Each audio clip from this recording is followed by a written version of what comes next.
നാലാമത്തെ ശ്ലോകം ചൊല്ലാം.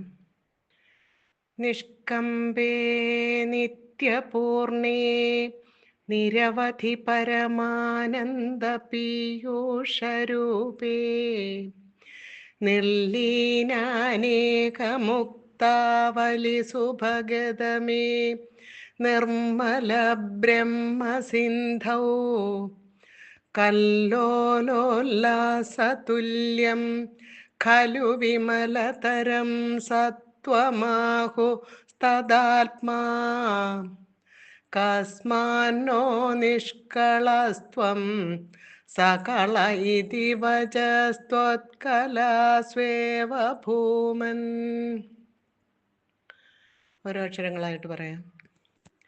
നിഷ്കമ്പേ നിത്യപൂർണേ നിരവധി പരമാനന്ദ പീയൂഷ രൂപേ നിർലീന അനേക മുക്താവലി സുഭഗതമേ നിർമ്മല ബ്രഹ്മ സിന്ധൗ കല്ലോലോല്ലാസതുല്യം ഖലു വിമലതരം സത്വം ആഹു തദാത്മാ കസ്മാന്നോ നിഷ്കളസ്ത്വം സകള ഇതി വചസ്ത്വത്കലാസ്വേവ ഭൂമൻ.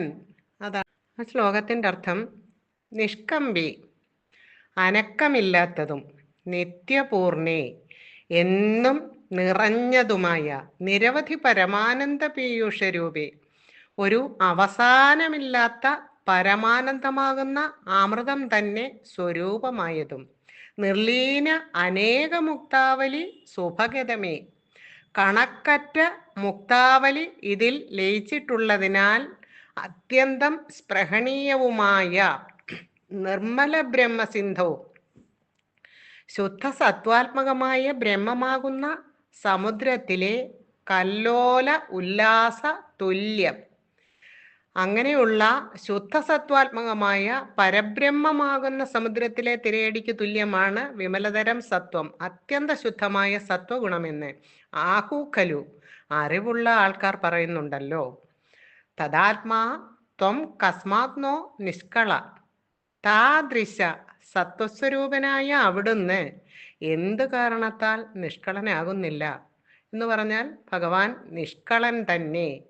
ഭൂമൻ എല്ലായിടത്തും നിറഞ്ഞവനേ.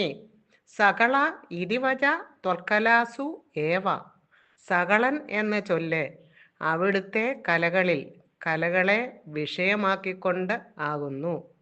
അതാണ് ഈ ശ്ലോകത്തിൻ്റെ അർത്ഥം.